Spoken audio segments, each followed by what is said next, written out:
We're starting the podcast. You know, we're starting the podcast. We're coming in hot.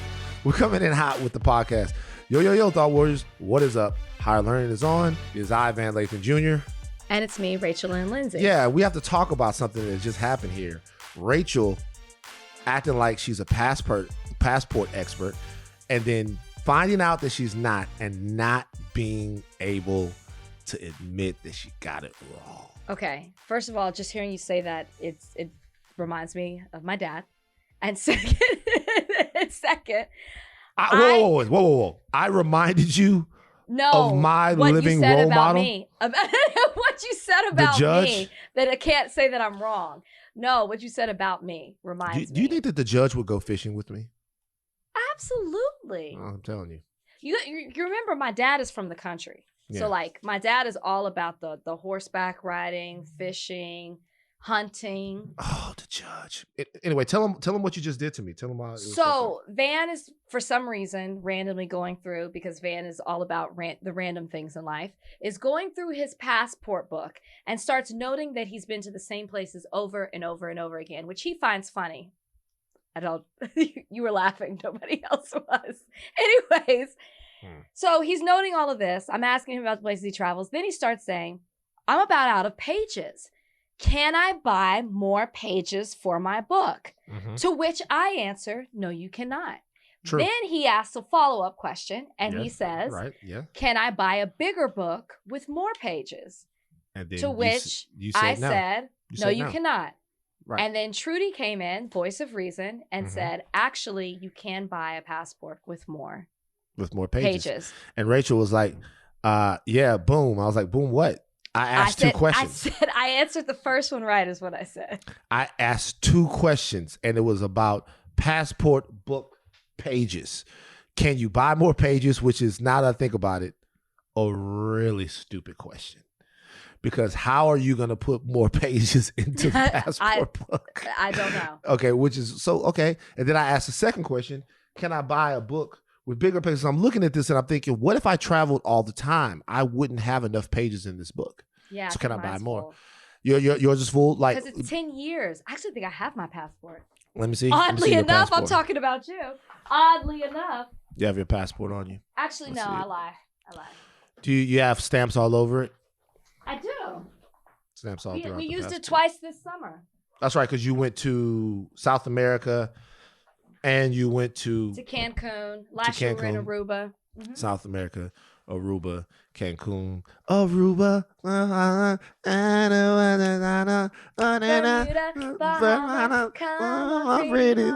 Who is that, by the way? Key Largo. Oh wait, I might have made that up. Beach Boys. That's the Beach Boys? That was when the Beach Boys. Where we wanna go. Remember? But that's when the Beach Boys started to suck, right?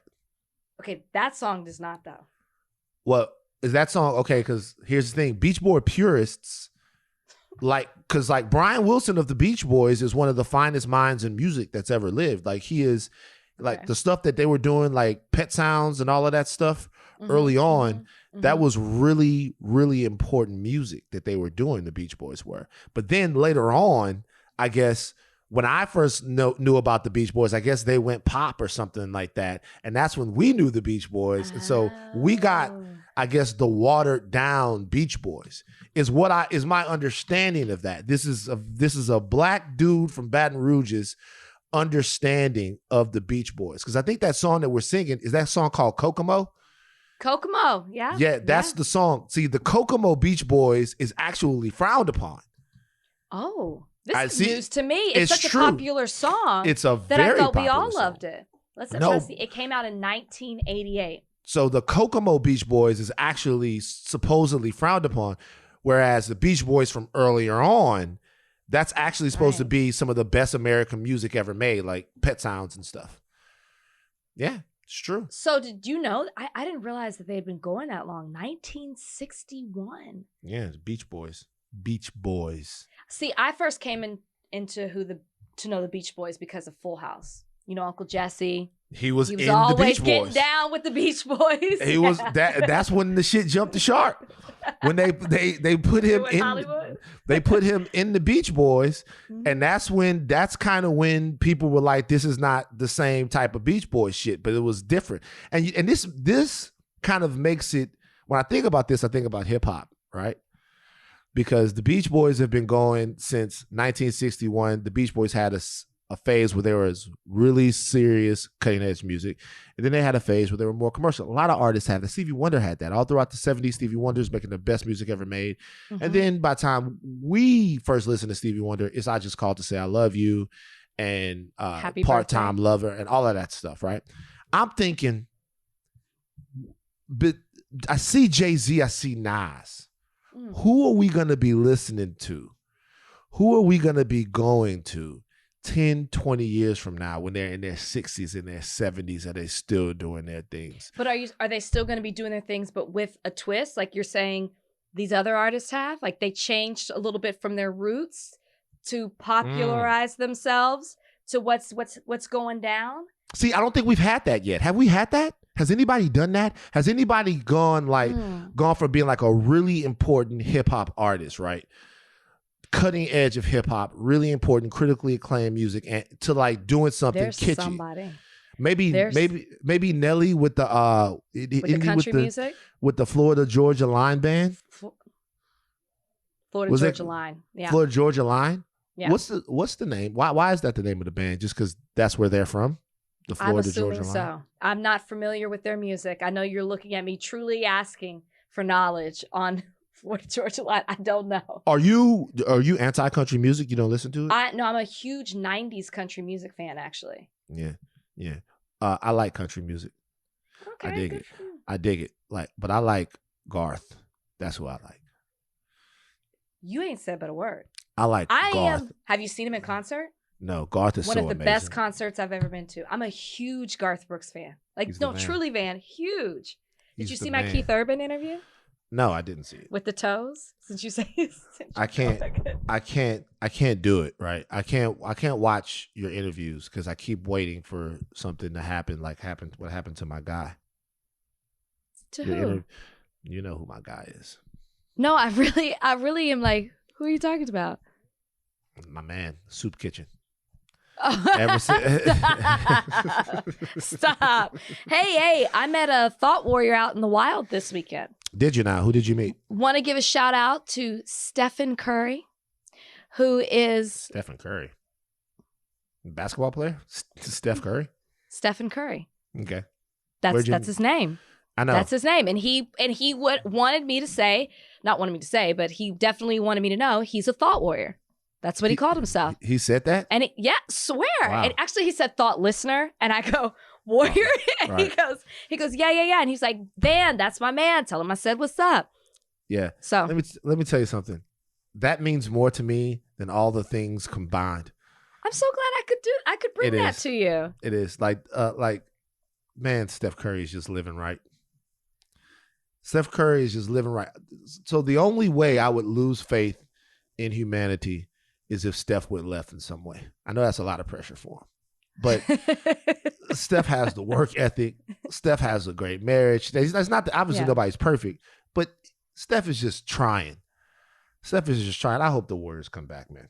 I really do. Yeah. So he's fun to watch him win. He definitely mentioned you. He mentioned being a thought warrior, and I thought that was cool. So I'm bringing it to our podcast. It is very cool. You have poofy stuff on your shoulders, the poofs, and you have pants on your door. What's the point? Well, so here's the deal. These pants on my door are because of Bozeman. LSU sent me a lot of gear. And I was wearing it, and I took Bozeman out, and Bozeman decided mid-walk that he was going to jump on me, and then he dirtied up my LSU pants, so I had to wash them, and I don't dry stuff that I care about, so I hang them up. Okay, smart.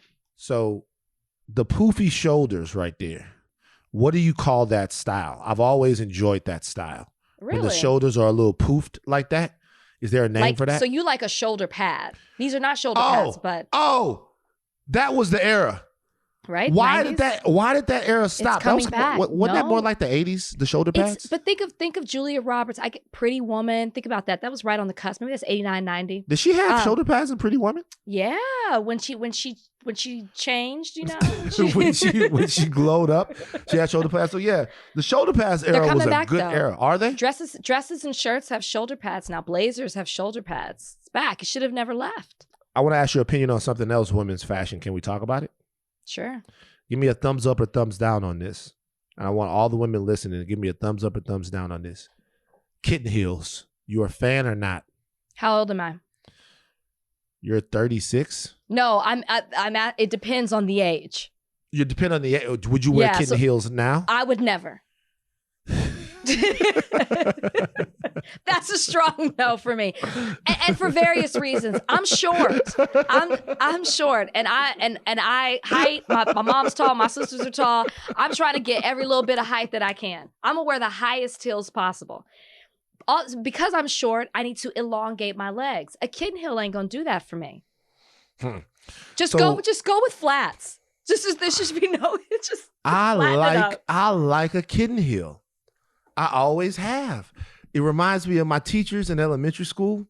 And you were looking at your teachers like that in elementary school? Yeah. Miss Grantinetti. Wow. I'll never forget. Miss Grantinetti. Her in that heel? She looked like Vanna White. And early on, my mother saw it. She saw the car driving down to Vanilla Village. She saw it.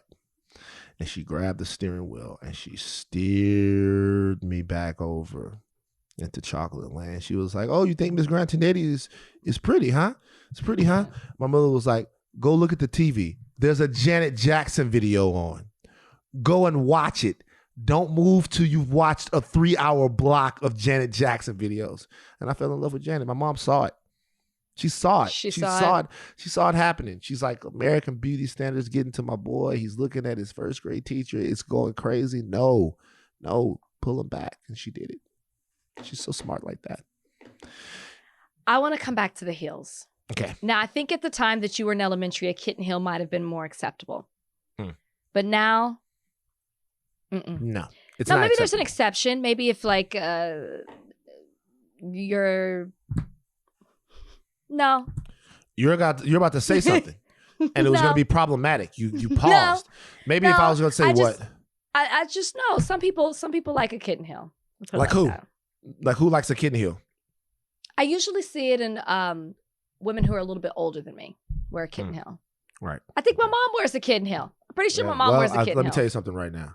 If your mother wears a kitten heel, she's offended right now. Because I can tell you right now, anyone that wears a kitten heel, I think Michelle Obama wears kitten heels. Is mad at you. Anyone who wears a kitten heel is mad at you right now. Because I said it's not for me. I asked you if you would wear a kitten heel and you said absolutely never. Not. I've never. And I stand by that. Well, I wonder if there's anything that I absolutely would never wear. Not really. Flip-flops? Wear them all the time. With the toes out? No, and I'm talking not the cover, not the flap over the foot. I'm talking in between the toe. Can't do it. Exactly. I know it. I knew you can't wear flip-flops. But that's only because it's my feet, size 14 feet, and it's just gonna look. It looks so whack, y'all. It looks so whack. It looks just like a fat Goliath's feet. Just like stomping through the then my shoes, my feet are so flat they slide. They always make contact with the concrete, which freaks me out. Then I go wash them. Nah, I will never do it. Never. When you will hear say never. Even when we go to the beach, I come out with the Adidas flip flops, and they get pretty hot. How was your weekend? Otherwise, you worked, but then what else happened? All weekend. I worked Friday, Saturday, Sunday. Mm-hmm. I'm tired. Got up this morning, had to work. Got to work tonight. I'm tired. Well, you got to work tonight. What you got to do tonight? I have an interview with John Legend. John Legend? Mm-hmm. The man who was supposed to come on this very podcast? Was he? Yep. He told me personally. What happened? I'll be sure to bring it up. He told me personally that he would come on the podcast before the election. And John is a legendary liar. That's what happened. Wow. Don't call our thought warriors that. He's not a liar. He's a cool guy. I'm sure forgot about it. But here's the thing with me. I don't ask twice. If I you're prideful. That's why. I don't ask twice. I don't come back and say, "Hey, remember you said you were gonna come on the pod?" No. I don't ask twice. But John Legend is a great guy. What's your favorite John Legend song? Oof. I like So High, but So High. the song, my sister, they played, it was her first dance at her wedding. I can't think of it right now. Wow. But So High, that whole CD, you could just press play and let the whole thing go. That's what people say when they don't have a good answer. No, I just gave you one. Not really. I just said So High. What's your favorite? I like them all. I didn't say that. That whole CD can run just the go. tape, but run the tape back. That whole CD can go. You should talk to John Legend about that tonight. You should ask him. He's like, John, you've been doing this for a long time, and you've really never made a song that just grabbed me. I don't know what it is. It's not true. Don't do that. You've really I can't never made you. a song that just got to me, John. What do you think that is, John? Why do you think? Now, Stay With You. That's what it is. Oh, that's a great song. That's what it is. That's a great song. Let me ask you a question. When you interview like a John Legend for Extra, are you allowed to ask controversial questions like about Chrissy Teigen's antics or not even the antics, or like how they overly came at her too hard? Are you allowed to talk about that stuff? It depends. So It depends what the publicist says. Sometimes it's like, don't ask about this. It's off limits. But typically we don't like to do gotcha interviews. And as an interviewer, I don't like that. So if you're there to promote something, we're there to interview you, I don't like to do the headline stuff, because I guess I know what it's like to be on the other side of it. Uh-huh. And so it's like, you're there to talk about something you're excited about. So let's promote it. We can have fun in other ways. I don't need a gotcha headline to have a good interview. That's where I come from. Now, if it falls in my lap, like Exhibit A, then I'm going to run with it, because that's what you're supposed to do as an interviewer. It's hard for me because the stuff that I want to know is always problematic. Like we had Martin Luther King Jr. III on the show. Do you know what I wanted to know from him? What? And look, there's none of that stuff. There's plenty of stuff about Dr. King's life that people always want to talk about. That's not what I want to know. He talked when he was on here about what got his father killed. Mm-hmm. And there are all of these different thoughts, conspiracy theories, just different things about who actually killed Dr. King, whether or not James Earl Ray was a lone shooter, or whether or not the CIA, FBI, or some other governmental organization was involved in taking out Dr. King. There's deep knowledge and well documented that J. Edgar Hoover was no fan of Dr. King's, and the FBI might have had something to do with it. Maybe the CIA had something to do with it, with surveilling Dr. King. Who knows, right? And so when he said that, I wanted to ask him, given what people think happened to Dr. King, does it bother you on his birthday when the FBI and the CIA tweet out, "Happy birthday to Dr. King. This is what his legacy meant to this and this and this and that"? I don't know why you couldn't ask that question. I thought that maybe it would have been inappropriate to ask him that. I thought that maybe it's inappropriate to ask him that because remember, Dr. King to us is this huge historical figure, but that's his dad. Can you imagine? Right. No. That's his dad. So I don't know. I think if it called for it, the question before would lead up to you doing a follow-up with that. It wouldn't have been random. You know what I mean? Yeah. Anyways. So you worked the Emmys last night. I did. Were you surprised that they let you in? I'm not playing with you, Van. They let them all in. They let them all in. Just were you surprised? They didn't all go on stage. That they let you in because you're black, okay? Yeah. And the Emmys put their foot in the nigga's ass last night. This was crazy. Jesus Christ, the Emmys. Were you surprised? Because I feel like we've had discussions about other award shows. Like I thought about you in this. We've had discussions with other award shows, and I feel like you wouldn't have been surprised by this. No, I wouldn't have been surprised by it. I'm not super surprised by it. Mm-hmm. You know what? I am surprised. Okay. I'm surprised. I'm not. When I say I'm not surprised, meaning it's not that I don't think that there was enough quality content. How can I say this? when I say I'm surprised that they actually did it. I know that I don't think that the Emmys year to year thinks that the art that Black creators are putting out is the best art. I think that there's a cultural dividing line there that a lot of times people who analyze and judge this art can't get past. And I think that they really genuinely feel this way. Like, we watch things and we think that they're great, right? But the reason why there needs to be more diversity inside these places is because, like what we just talked about, you know how many people back in the hood, back where I'm from in Baton Rouge, don't know that Pet Sounds by the Beach Boys and Brian Wilson is super important American music. They would never think about that. There's a cultural barrier there that even if they did hear it, may stop them from appreciating it in the same way. Sure. So in order for Pet Sounds to be appreciated, either I have to go learn about it, bring it back to them and listen to it till they appreciate it, or there has to be somebody that represents them there. That's why you need it. I'm surprised that in the face of me knowing that there's that barrier, that they actually didn't put a couple of more people across and on the stage just for show.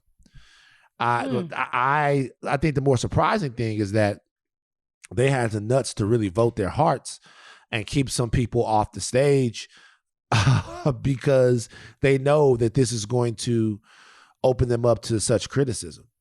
I think that they were so busy touting the fact that it was historic with nominations that they didn't care who got the trophy at the end of the day, because there was such a number of people of color that were nominated for these categories. I mean, you look at some of these categories, which category is it that majority of the people in the category are of color?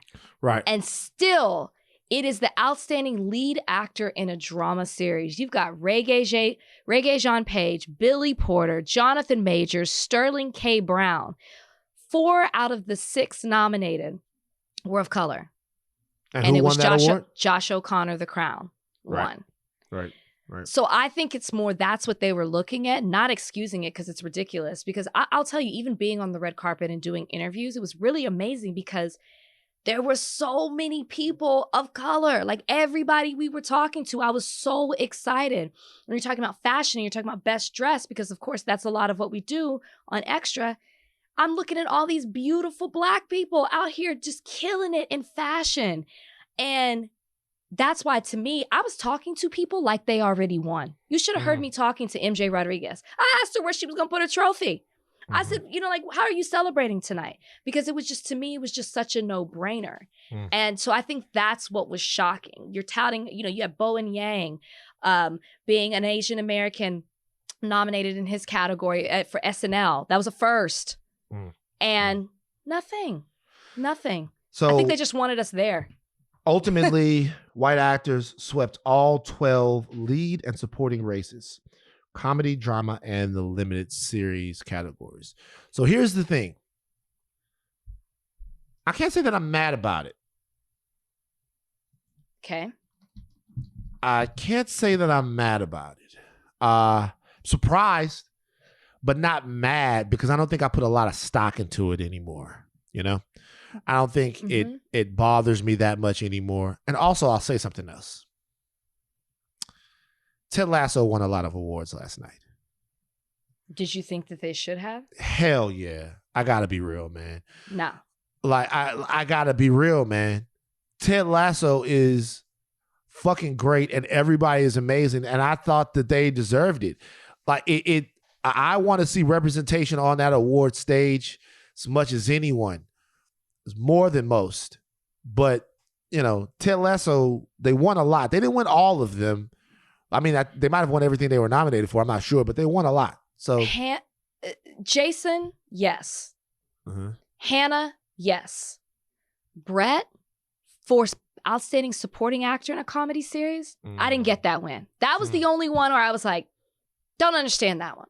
Right. That one, because there were a number of people that were voted for best supporting actor, and from Ted Lasso in a comedy series, and so best outstanding is what it is. So I figured they'd cancel each other out, and so then you might have like a Bowen Yang win, or maybe a Kenan Thompson, and no. Who else was in the category? So you had Brett Goldstein or Goldstein, I'm not sure quite how do you say it. Ted Lasso, who was the winner. You had Carl Clemens Hopkins from Hacks, which I don't know if you've seen Hacks, but it is phenomenal. Right. Brendan Hunt, who's the assistant coach for Ted Lasso. Nick Mohammed, who's like the third coach, who works his way up from being like the towel guy to the third coach. He's great. And Ted Lasso. Paul Reiser, The Kaminsky Method. I don't watch The Kaminsky Method, but I hear it's great. Jeremy Swift, Ted Lasso, Kenan Thompson, Saturday Night Live, and Bowen Yang, Saturday Night Live. Right. Out of all those, would you have given it to Brett? Yeah. I mean, yeah. He plays an angry man. Brett. Oh, so Brett is Beard on Ted Lasso, right? Or is he Roy Kent? He's Roy Kent. Roy Kent is fucking. Roy Kent is amazing. He's great. He's great. That's Roy Listen, Kent. he's great as playing that angry man. Okay, who's losing his career. Angry man who's losing his career. I've not seen season 2 yet, but. Was he better than Bowen Yang on Saturday Night Live? I don't know. Right. Because he's giving us more of a dynamic character on Saturday Night Live. He's not one-dimensional on Saturday Night Live. I don't know. But Roy Kent isn't one-dimensional, though. Not to me. On season 2 or season 1? Well, even season 1, he's not. Like, even on season 1, Roy Kent isn't one-dimensional to me. I think Roy Kent. But look, I love Ted Lasso. I think that this is just one of those weird years where, and here's the thing, I think there should never be a weird year. There should never be a weird year where Black performers aren't recognized. But this is going to be one of those years. It's going to lead to a lot of talk about television shows and about the Emmys. And next year they'll overcompensate. What one performer that I think consistently is getting overshadowed and overlooked for her contributions going on years and years and years is Tracee Ellis Ross. I knew you were going to say that. Continuously find somebody to give that award to as long as Blackish has been on, other than Tracee, and Anthony Anderson as well. I don't understand how they don't get the love for their characters on that show that they should, man. It's weird, really weird. I knew you were going to say Tracee, that's your friend, but also well deserving of getting an Emmy. Like between Anthony Anderson and Tracee Ellis Ross, they've almost together received almost 20 nominations. They've almost been nominated 20 times and have never won. I knew Tracee wasn't going to win because Jean Smart in Hacks is just, to me, out of this world in that role. Right. So I knew that is a tough category that she's in. Yeah. But at this point, Blackish has been groundbreaking to me in a number of ways, and I've resonated with it, like with that show in a way that I did with the Cosbys back in the day.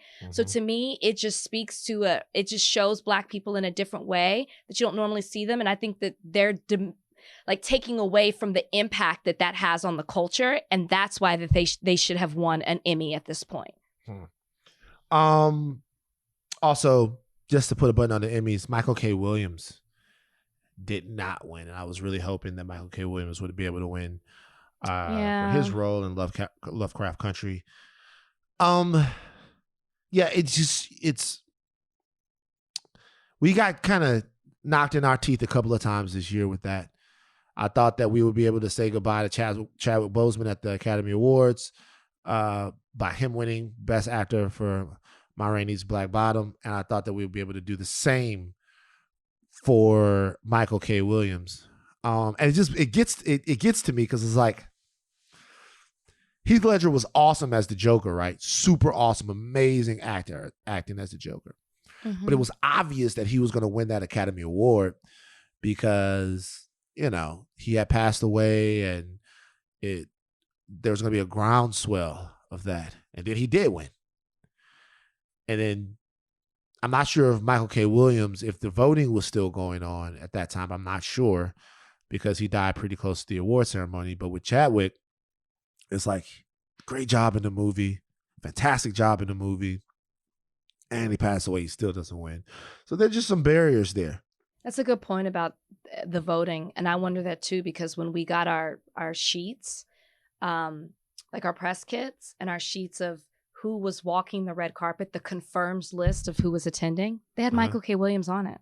Yeah. So it definitely probably came out. So that was tough to see. I do want to acknowledge though that although no people of color won when it came for an Emmy for acting, you know, you had Michaela Cole win for outstanding writing for a limited or anthology series or movie for I May Destroy You, which was huge because that was a historic win. RuPaul's Drag Race won, and there was one more that won as well. Yeah. That's slipping my mind. More black shows is the answer. Okay, Hamilton. What's Hamilton? Outstanding Variety Special. What's that? Hamilton, the fucking shit? The play, the Broadway play. Remember, because they recorded it and they put it on. Don't take away from that. Shouldn't have won. We've discussed Hamilton on here. But anyways, Hamilton won. Shouldn't have won. Okay, who would you have given it to? It was Hamilton, Bo Burnham. Mm-hmm. Bo Burnham was good. Keep going. David Burns, American Utopia, 846, Dave Chappelle, Friends, The Reunion, a West Wing special. What do you think I would have given it to? 846. 846. 846 is more real than that fucking Hamilton bullshit. Fuck Hamilton, man. I know y'all love Hamilton because they up there rapping about, I'm Alexander Hamilton, and here, check it out. We're going to do the Constitution. Here I am. I'm Hamilton. From the 80s. Because that's how because they can't. 80s. They can't do, they got to be from the 80s because they can't do no real gangster shit. You haven't seen it because they don't sound like that. But they can't do they can't do no real gangster shit. It can't be like, no, yo, I'm motherfucking Hamilton. Yo, setting America free. So there's pictures in these hoes. You can't. Okay, you can't. No, they're not. Like, you're right. You're correct. They're not. They can't do that. They can't give the gangster shit. So it's got to be ha he hoo ha. I am Okay, Thomas stop. Jefferson. This must stop. Thomas Jefferson. Stop immediately. Find some more words. Find some more words. Stop. Here I am. Check out my shoes. I'm George Washington. I got wooden teeth.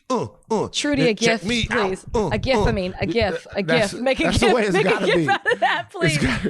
Wait. Speaking of said that you were an 80s rapper, do you know that kids now are calling the 90s and 80s the late 1900s? And like people our age are feeling a certain way about it. This is happening. They're like, oh, that's music from the late 1900s. Wow. How does that make you feel? Whatever. It's something that happens. Let's take a break. Okay. More Homeland Security agents are being sent to Del Rio, Texas. There is a Haitian migrant crisis that is going on down there now. An additional 600 Homeland Security personnel have been sent to the border in Del Rio, Texas. Thousands of refugees are camped under a bridge and are being taken back to Haiti, says the Homeland Security Secretary. They're going to take these people back to Haiti. There's more than 14,500 migrants.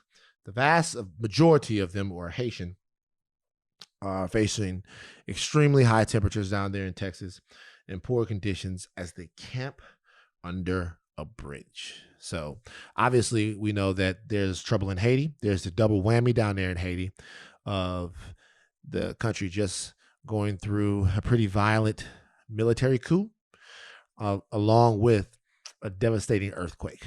So there are thousands of people who are looking to get out of Haiti. A lot of those people made a long journey to the border to try to get into the United States of America. And it looks like they are going to be sent back. Have you been keeping your eyes on this? This is in your home state. And what are your thoughts? Have you seen the encampments? Have you seen the footage of it? I have. I was watching it, and I don't know why. I was watching Fox News. CNN wasn't covering it. I'm sitting at work. I'm watching TV. And I'm watching their coverage of it.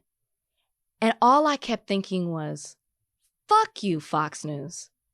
It was, I've never seen, it's on right now. It's on right now as we're podcasting and the same coverages, and they're showing the encampments, but it's what they're saying about these people that I was literally getting enraged as I was watching it, because they're talking about these people as if they're not human beings.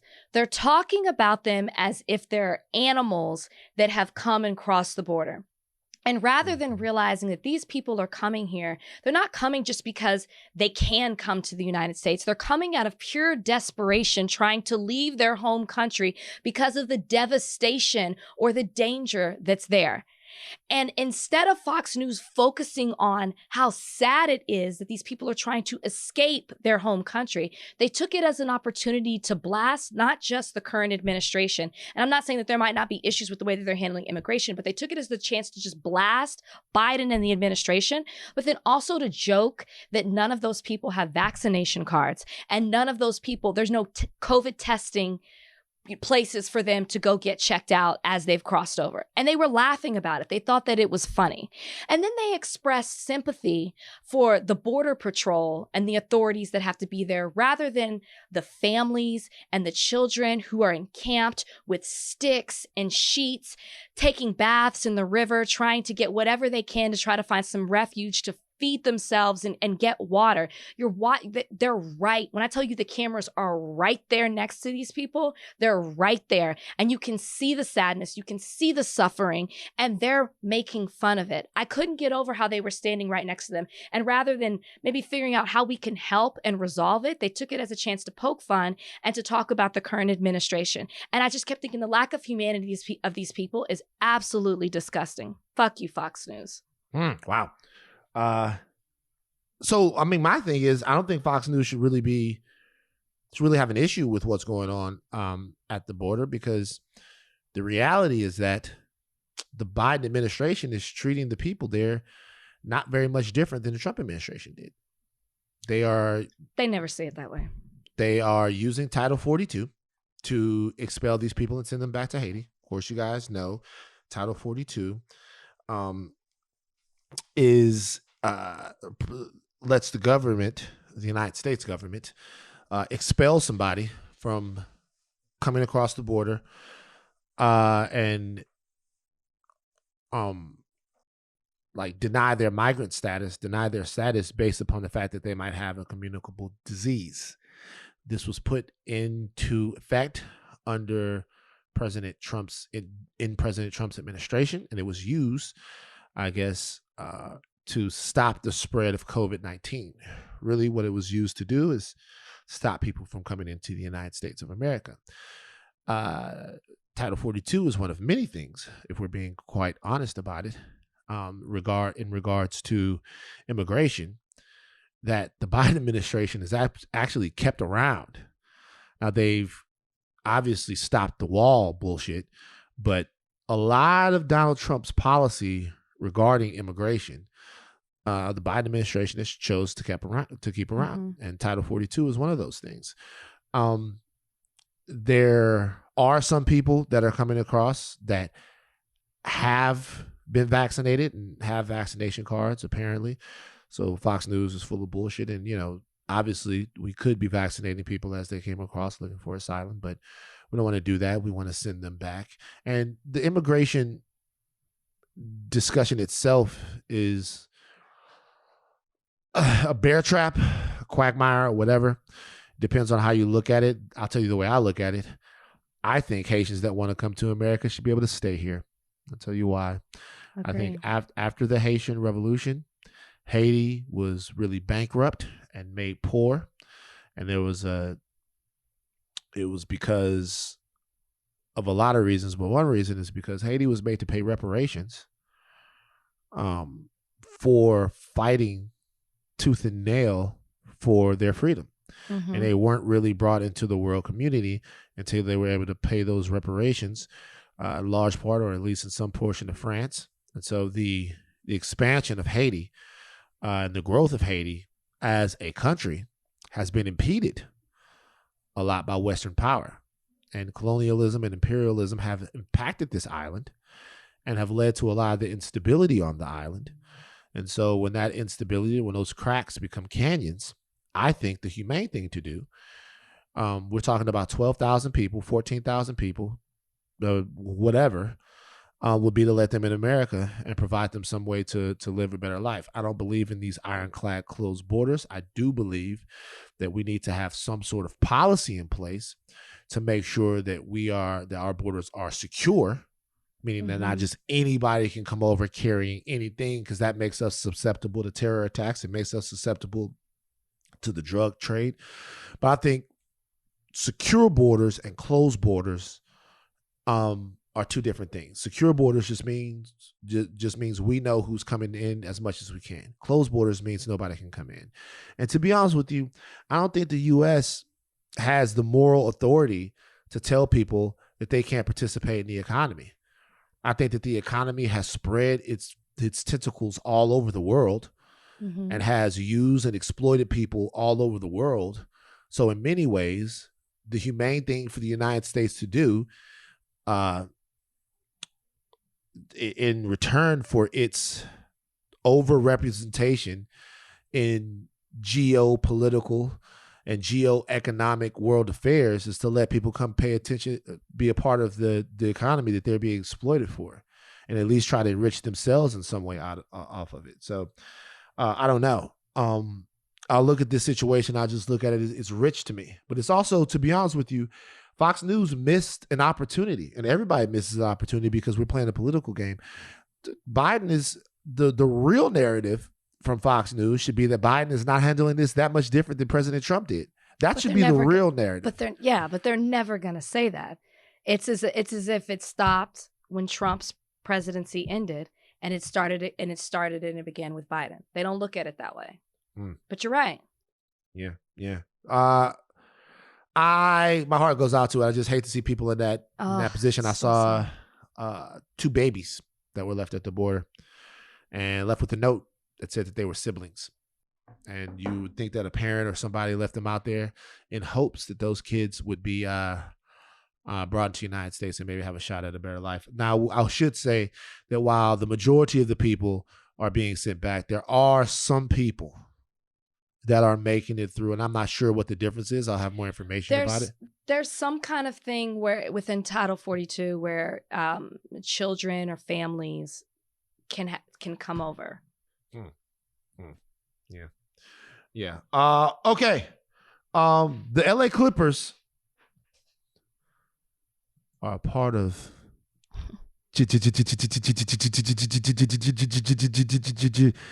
we should change the G Unit thing. It's not G Unit. It's gentrification.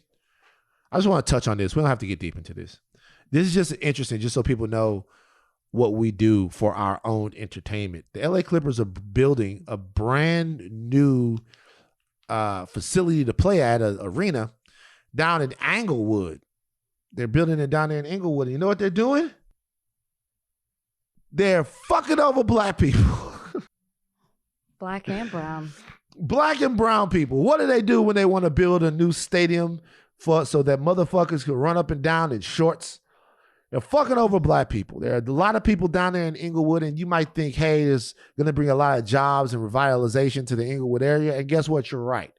They're probably going to build some of those fancy living units and have a little grove. Maybe you get like a new fucking, I don't know, movie theater or something like that. All of that stuff will probably happen. But you know what else happens? Certain people who have been living in their homes for a long time and like their areas, now they got to move.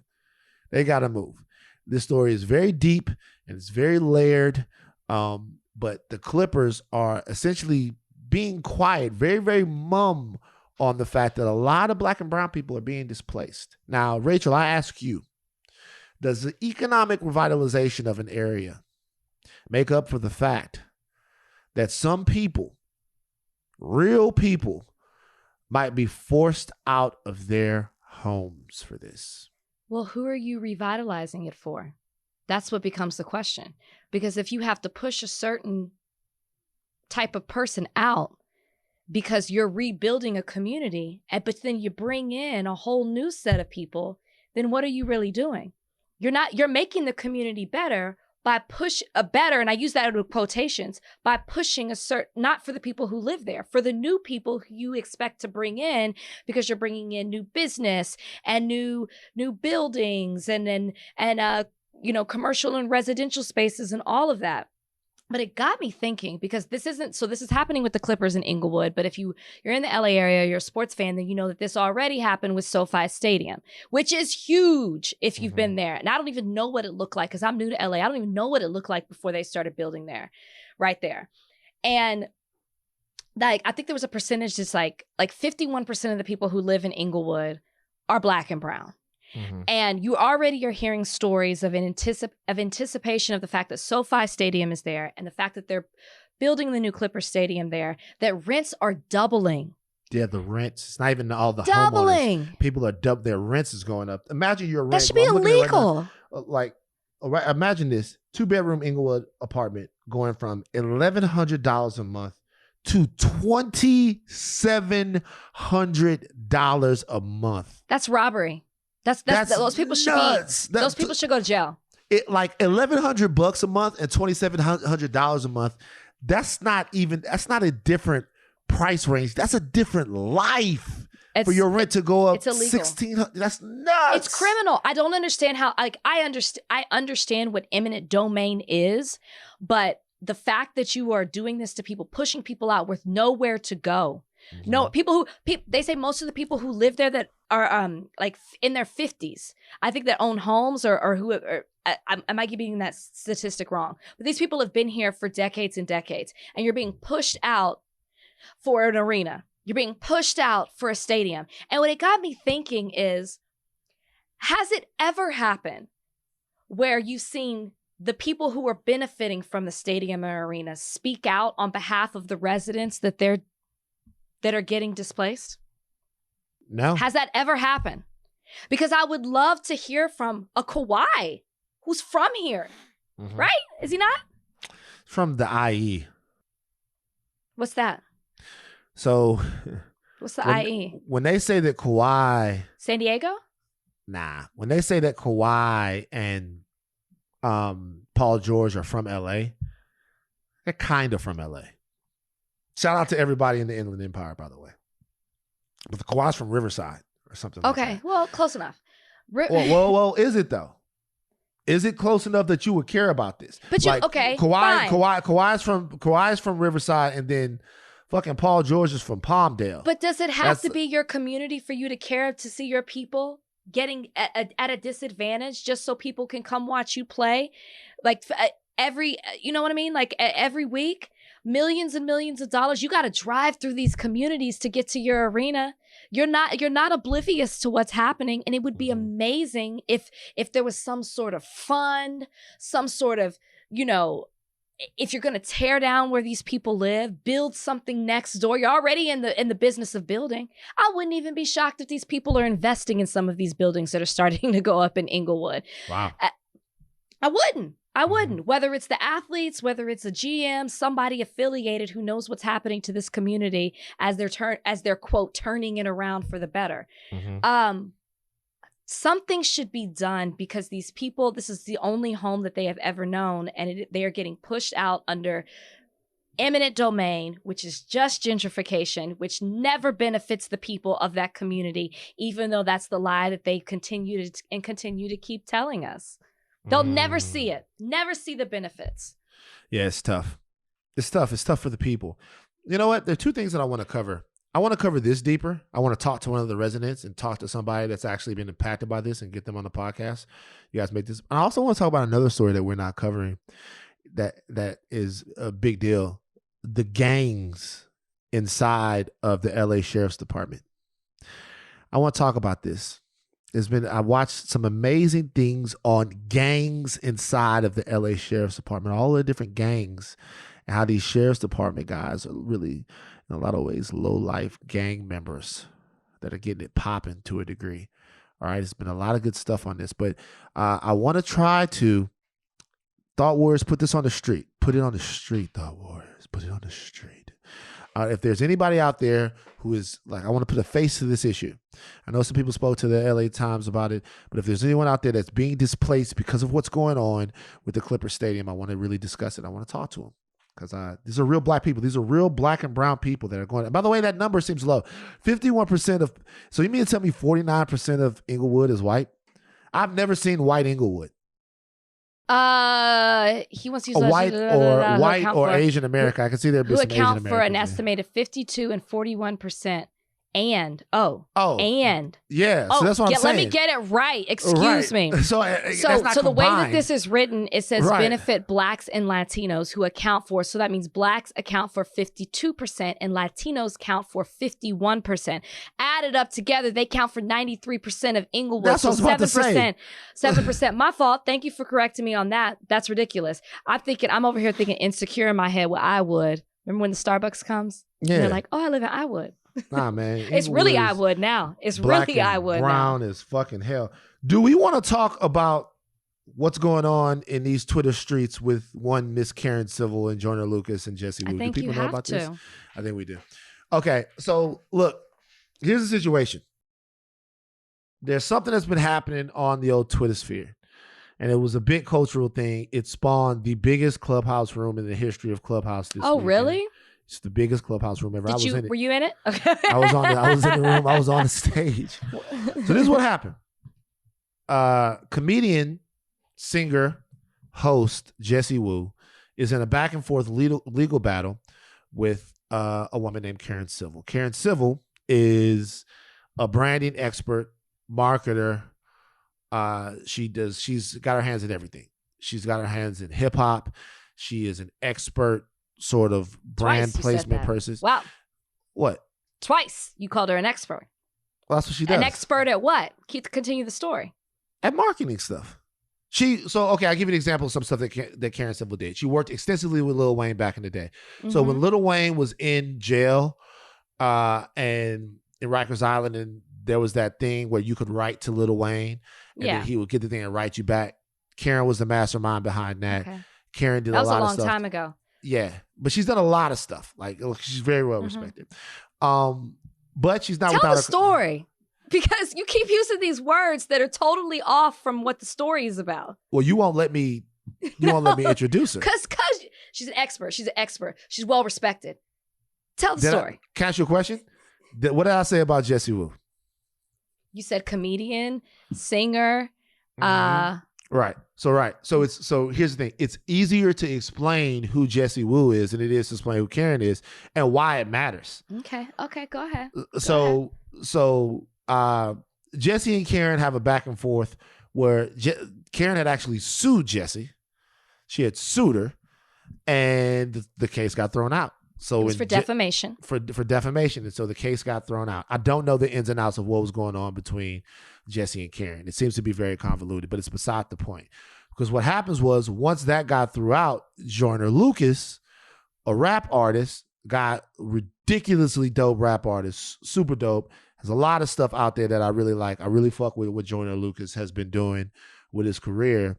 He threw out the fact that back in the day, he had paid Karen Civil $60,000 to help get his career off when he was like not hot, and she went ghost on him after that. This, along with other people, Karen has some issues with Cameron. I guess Karen had an issue with Meek Mill. I guess Karen had an issue with whomever else. And so all of this came together to where there was a Clubhouse room that was being made that said, is Karen Civil a fraud? Or I've been told y'all if Karen Civil was a fraud. She also, don't let me leave this out.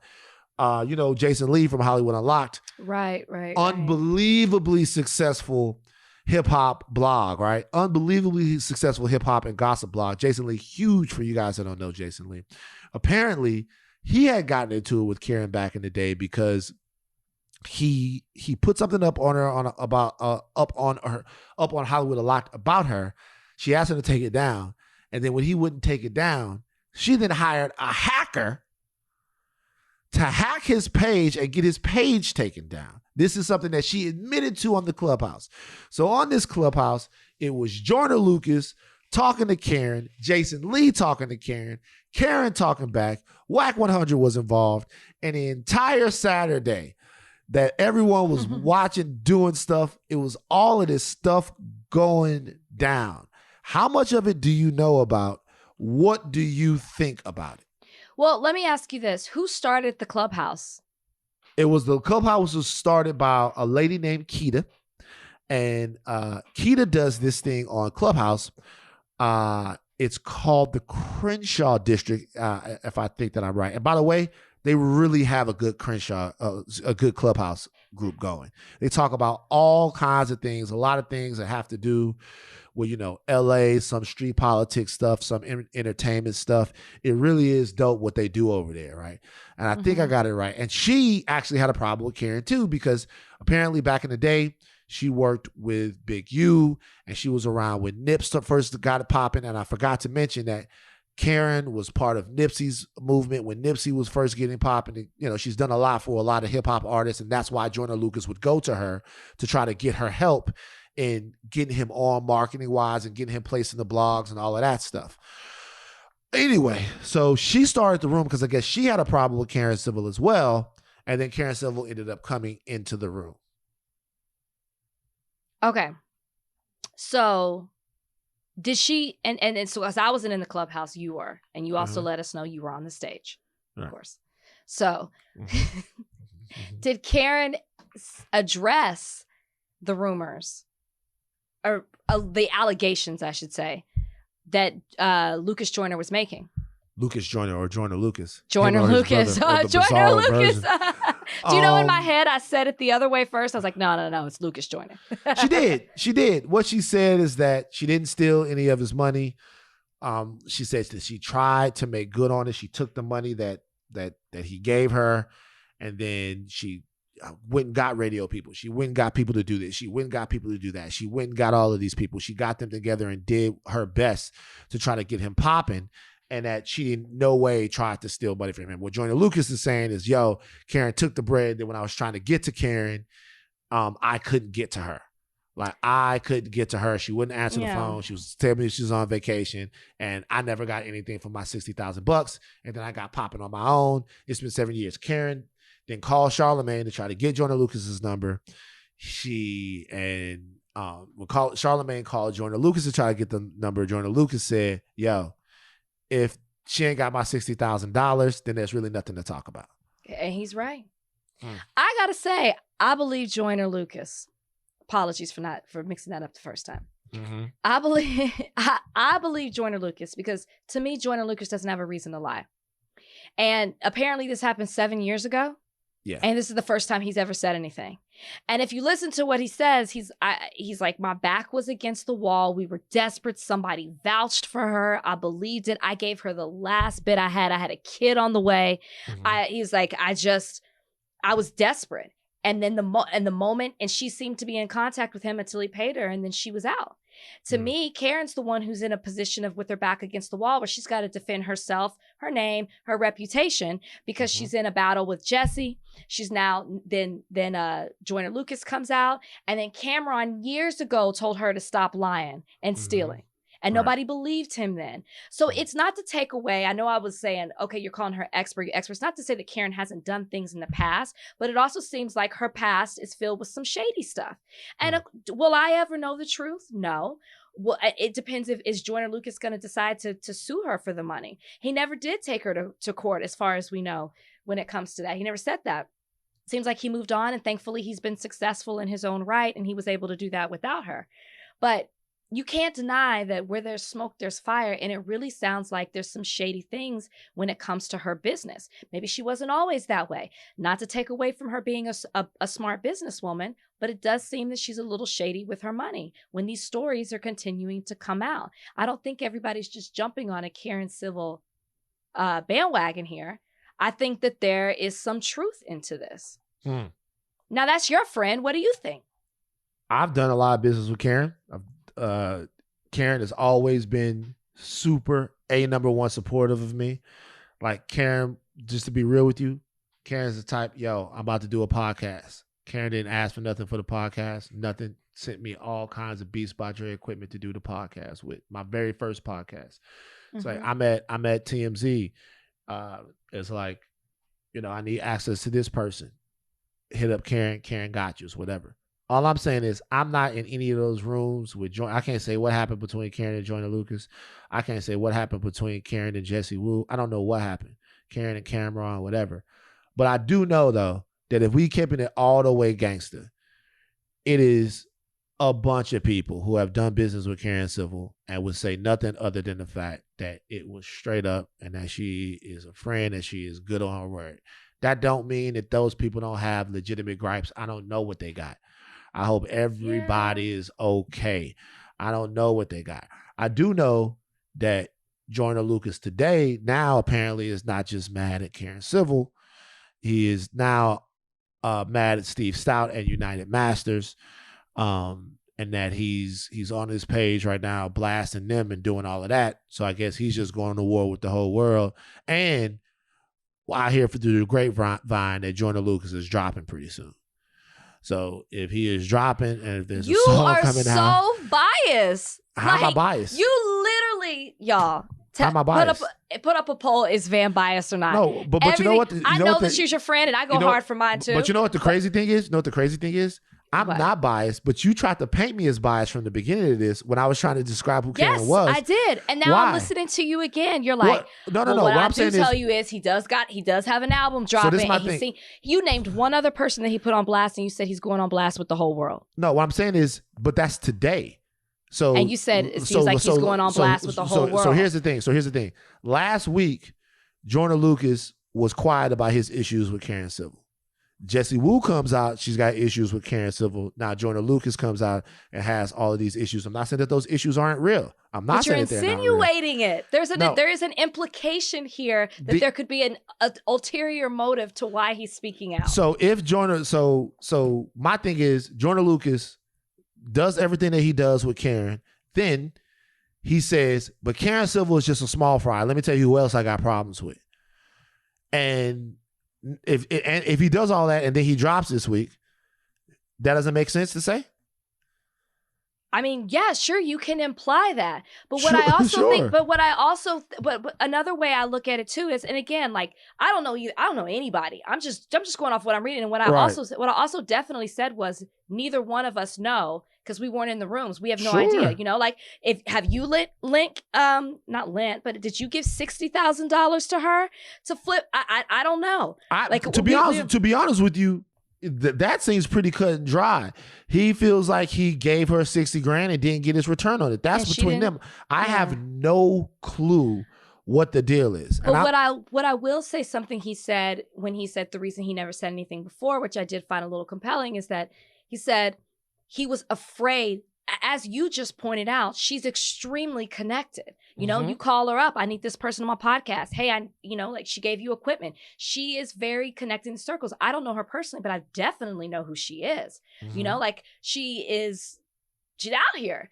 And it's because she's done a lot of things. And so he said he felt like he couldn't say anything because he would be blackballed in the industry. And that's a legitimate fear. And now he feels like since he made it on his own, he can. Or maybe he feels like since, hey, I'm not the only one here. Jessie Woo's out here speaking. Let me back up the fact that I have had a similar experience. You feel empowered when you hear other people's stories who've gone through what you've gone through. Let me say something else. Me and Jessie are very cool as well. Like me and Jessie are, I don't know Joyner, but me and Jessie are very cool as well. I don't know what's going on between Karen and Jessie. I can't say that who hurt who or who did what to whom. I know that it was some top tier Saturday afternoon mess that was fun to watch. It's funny to watch, but you know, for me, it's all good. But I'm not gonna lie, when I woke up this morning or woke up whenever it was yesterday morning, and I saw that Joyner Lucas was going on a different crusade now with somebody completely different. And I don't even know Steve Stout. I'm not even sure I like Steve Stout. And it was a whole different situation. I'm like, it seems now that this is going to be his thing. I wouldn't be surprised if he dropped a record about it, if he dropped a song about it or something like that. And then I had somebody tell me that Joyner Lucas was jumping in this because he might be dropping a song this week or next week or something. So everybody has their motives though. I guess I hope Karen doesn't do anything with a hacker to Jessie or Joyner, because that's crazy, and she admitted it. You gotta ask if she gonna do a hacker to you. On me? Yeah. Well, if I get hacked. Hack. Hack a Shack, hack a Rach. That would be so funny. Van, can you help me get my Instagram back? Man, can you help me get my That's Instagram not back? what I I'll be need my-" doing. What would you do? What would you do, Rach? No, I'm not gonna. She's not gonna do Rach, that. tell She's me, not gonna tell do Rach. that. She's not definitely not going to do that. No, but I know. Big Rach Pac, what you going? Oh, but I will tell you this though. I will tell you this. You got some scalps under your belt. You do be getting. No, just move on to the top. I don't know if people want to fuck with Rach. I'm no way coming in. I'm no way trying to like. I'm just talking about what I saw with Karen say where there's smoke, there's some fire. And I think but if it was my friend, I think that I would have a different perspective as well because I would know them in a different way. You know her in a different way than I do. Right. So it's like, I think you have a little bit more compassion. Well, compassion, and just to be honest with you, I wasn't there. I don't know what happened between her and Joyner Lucas. You know, that's where I was coming from. Yeah. Will Karen come on the podcast? Maybe. She's got her own podcast. Yeah, she should do that. She's got her own podcast. You want to generate people to. She's got her own podcast, so maybe not. And her podcast is on Joe's network, so she probably wouldn't come on this. But yeah, quickly, shout out to Lil Nas X. On pace to sell 140,000 units on his first week on his album. Grateful Lil Nas X. Jeezy and Jeannie Mai are having a baby. They're having a baby. That's so nice. They're having a baby. Way to go for them. And did you see this whole thing about Whack 100 and Kim Kardashian and Ray J? I mean, I'm not familiar with Whack 100. I know you just mentioned him, that he was in the Clubhouse as well. Can you explain to me what's going on? Because so Whack 100 what is this contract and all this stuff? Yeah. Whack 100 is the manager of Ray J and The Game. Oh, he's Ray J's manager? Yes. And he has been Ray J's manager for a very long time. Oh, gosh. Ray J, people don't know how, Ray J got some connections with the politics. People don't know. So Whack 100 was talking to Bootleg Kev. Whack 100, Bootleg Kev. We really getting the thought wars up on their street shit right now. Shout out Bootleg Kev. And he said that there's another Kim Kardashian Ray J sex tape. And that is more explicit than the other one. Okay. He told him, he said, the only person he would give it to or sell it to is Kanye West. That's what he told Bootleg Kev. He said, all I know is Kanye, holla at me, bro. We got part 2 on the laptop. Ain't never been seen. We love for you to have it. It'd be a great personal private NFT. The Kardashians' attorneys heard this, what Whack 100 said. If you guys don't know a little bit about Whack, Whack has a very bigger than life personality. He's the guy that did the interview on DJ Academics' podcast, Off the Record, with Tekashi 6ix9ine. Just 3 hours of bullshit, nonsense, everybody screaming, but it went crazy, highly entertaining. A lot of people liked it.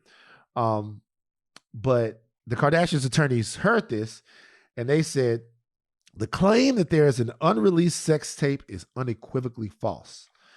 It is unfortunate that people make these statements to try to get their 15 minutes of fame. This is coming from Marty Singer, who is a very high-powered attorney.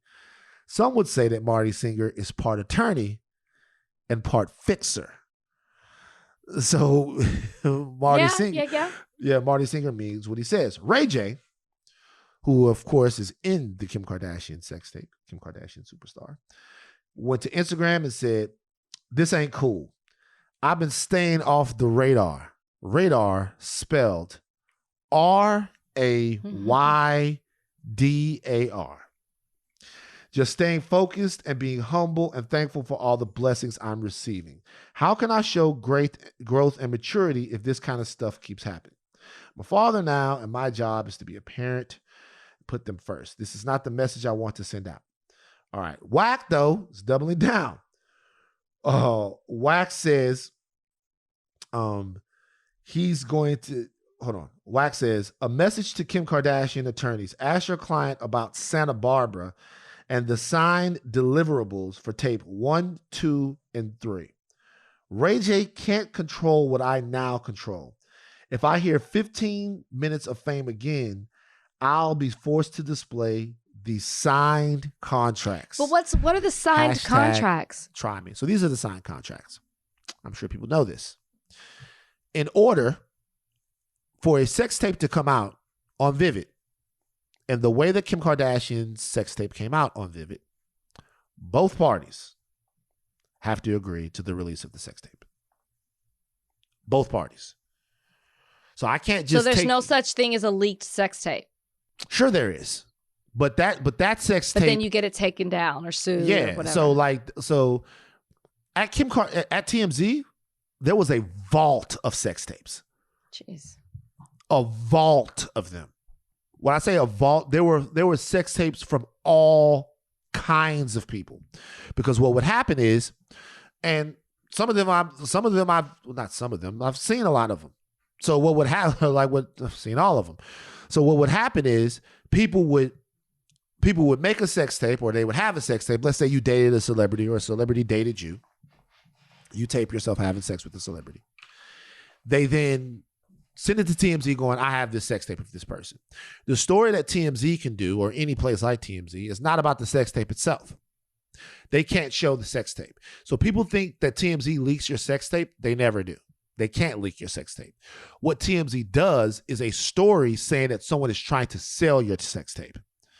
So if we get a sex tape of, we never got the sex tape of this person. We get a sex tape of Brad Pitt. We don't show that. We say, hey, there's a sex tape of Brad Pitt that exists and somebody's trying to shop it. That's what we used to do. That's what they used to do. They don't even do that anymore. At least they didn't when I left, right? Now they just completely leave it alone. But here's the thing. In order for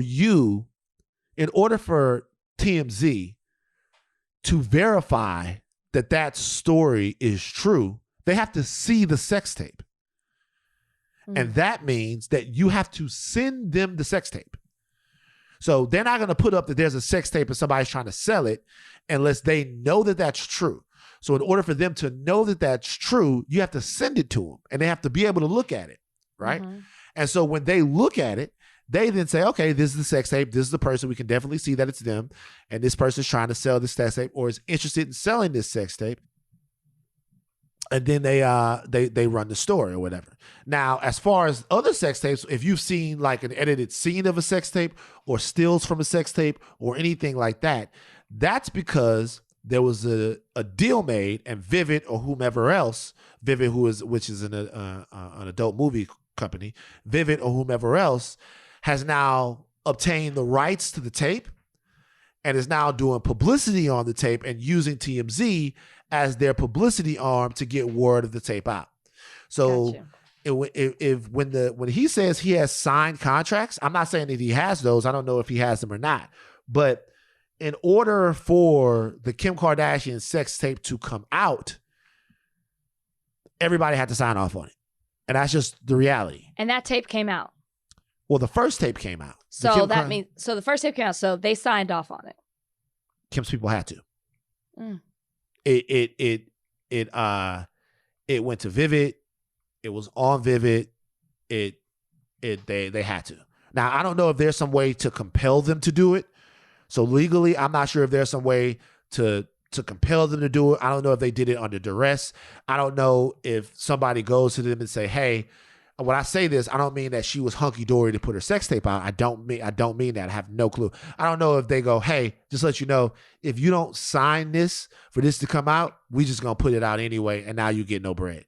Or if so, or I don't know how those machinations go, but I do know in order for it to be signed, packaged, and sold with her face on it, no blurring, her likeness is completely on it, all of that stuff, both parties have to sign off on that. So what Wax seems to be insinuating here is that there are more tapes that possibly, maybe there could be a situation to where she signed off on whatever sexual experiences that her and Ray J had together that were caught on film.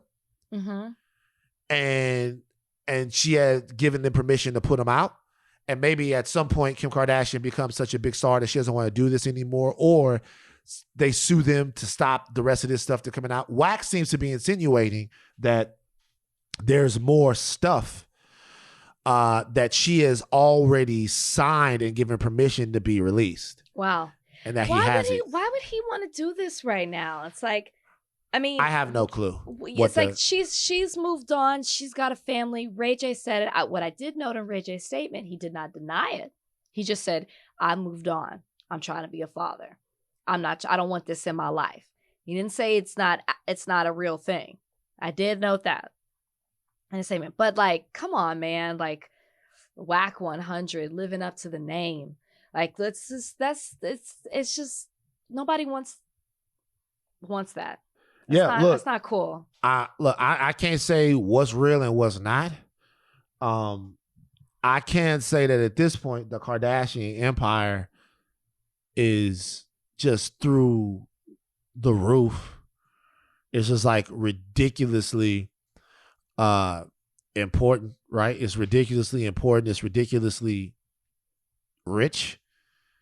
And they're going to go through, if in fact those other tapes did exist, they would go through every single imaginable length to make sure that they don't see the light of day.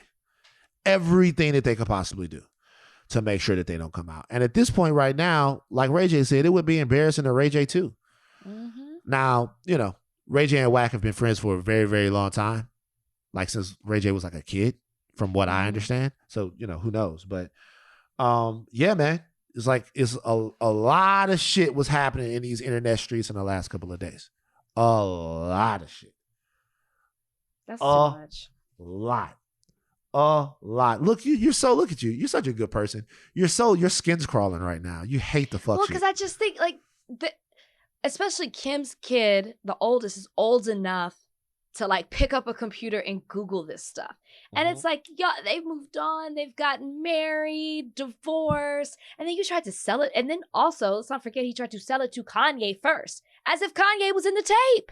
What do you want to sell it to Kanye for? Well, because he figures that Kanye would buy it to keep it for keep other people from buying. Yeah. It's just slimy. It's just so dirty. Why? It's whack. That's what it is. All right, that's enough. That's enough podcast. This was a little bit of a spizzy spice. Spizzy. It's the spicy podcast. That's a spicy podcast. What's wrong with you? You ever heard that? You ever heard that guy, the spicy meatball guy? Remember him? That's a spicy meatball. It says that's a spicy pie. It really wasn't spicy, but we think about it. What other podcast can go from the border crisis to whack 100? We getting it over here. I did not want to talk about whack 100. Actually, I'm not gonna lie. I was extremely curious as to what, because I did ask you for explanations. I actually interviewed you. I actually interviewed you over the story more than anything. I lied. I wanted to know. Do you think that Steph Curry will like this podcast? I hope so. You said it meant a lot to him that he said what's up and that he listened. So every time I watch Steph Curry shoot, I go to the gym and I'm like, you know what? If I just get up 500 a day, I can beat him. Wow. I wish I had that much confidence in myself. I can shoot, but that's talent. See, I wonder why people don't think that that's talent. People go, oh my God, athletic talent is talent. But it's a lot of niggas that it don't matter how much you shoot, they never going to go in like that. He's got a special kind of coordination and body control that just makes him have that yacker. Yeah, it's athletic. That's what they created and won for. This is my thing. This is the very serious question of the week. Mm-hmm. This is Van's very serious question of the week. Okay. You get control of white people. Oh, gosh. All of white people. All of them. Okay. You control every white person on the planet for 24 hours. What are you going to do? That's such a loaded question. Tell me. What am I going to do? You control, you mind control every white person on the planet for 24 hours. What would you do? I wouldn't even need every single white person, right? I didn't say who you would need. I gave you. I think I would divvy them up. You know, like. Well, how would you divvy them? I don't know. I would. This is such a loaded question. You know, for ones with power, for the white ones that had power, I would do something to where they gave it to us. Like I would be writing laws that would benefit and help the community. But that's not gonna matter because you can write the laws. You only got them for 24 hours. Are you kidding me? I can rewrite everything. Why would it have to go through a system? I could write it. I could pass it. I could do. It's not going to happen. Why are you messing with my 24 hours? Because see, this is what I mean about loaded. Yes, I can. If I'm the governor, I could call an emergency session. I gather everybody there. I could pass something. You know what I mean? Right. It could be okay. Right. Thank you. I take some to the bank, and we be emptying some stuff out and giving back, because it wouldn't be about me. It would be for the people. Right. Right. The haves, we would be giving to the have-nots. Mm-hmm. Oh, what else would I do? I'd make some apologize for some things maybe that they've done. There'd be some apologies given. All right, I'm done. I gave you 3. Nice. Okay, thank you. Nice. And the first thing I would do is return the land. So this is what I would do. My day would be so thought about this before. My day would be divvied up into 3 different sections. Okay. All right. The first part of the day is going to be a research part. So we're going to have the finest minds in the world working on the problem of how Black Americans lost in the 1900s, Black Americans owned around 15 million acres of land. Now we own less than 5 or something like that. So we want our land back. Usury, white terrorism, bad contract buying schemes and stuff like that. All of that stopped us and took our land from us. We want that land back, and we want more land. My whole day, my whole 24-hour process is one big land grab. Okay. We're going to get all kinds. You know what? Ted Turner by himself owns more land than like 3/4 of Black America. Ted got to come off some of that land. Land. It's going to be a lot of land, because land is something that once we have it, they're not going to be able to come get it back from us. We can have the land. We can have the fucking land. I want the land back. And also, we're going to get a lot of movies. We're going to get a lot of different movies greenlit. And we're going to get the contracts written. We're going to get all the movies made that we want to get made. We're going to change up everything. Okay, so you're all about the contracts, right? You're going to bind them. You're going to bind them in 24 hours. Bind. So when they snap out of it, they're going to be like, what the fuck? They're going to be like, Jesus. They're going to be like whack 100. I got the signed contracts for 1, 2, and 3. 1, 2, and 3. They're going to wake up in the morning like, Jesus Christ. like people who greenlit Soul Plane, the TV show? Who fucking greenlit that? Jesus Christ, who greenlit a whole fucking television show on what Calvin from McDonald's is doing now? Like who greenlit that? Now, let me ask you a question. You're not curious about that?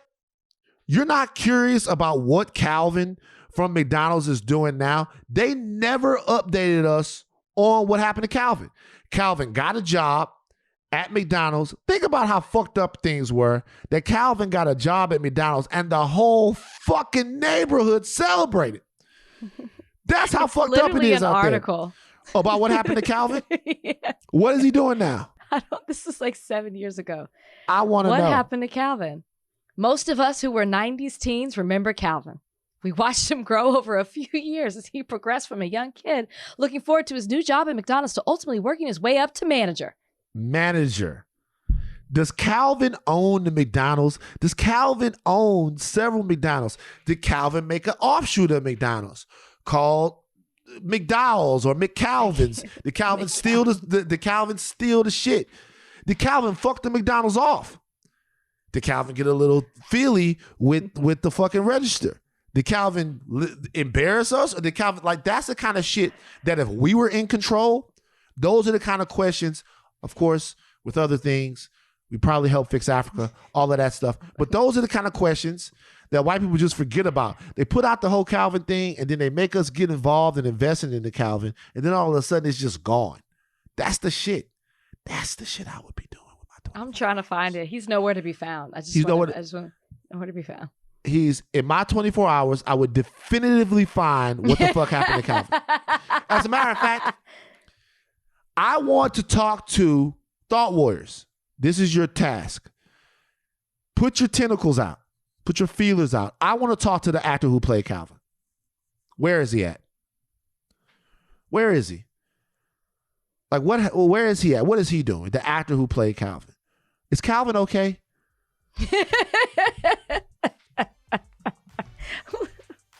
That's enough podcast. Let's go. Take your thinking caps off, but do not stop learning. I am Van Lathan. I'm Rachel Lindsay. We out. Bye.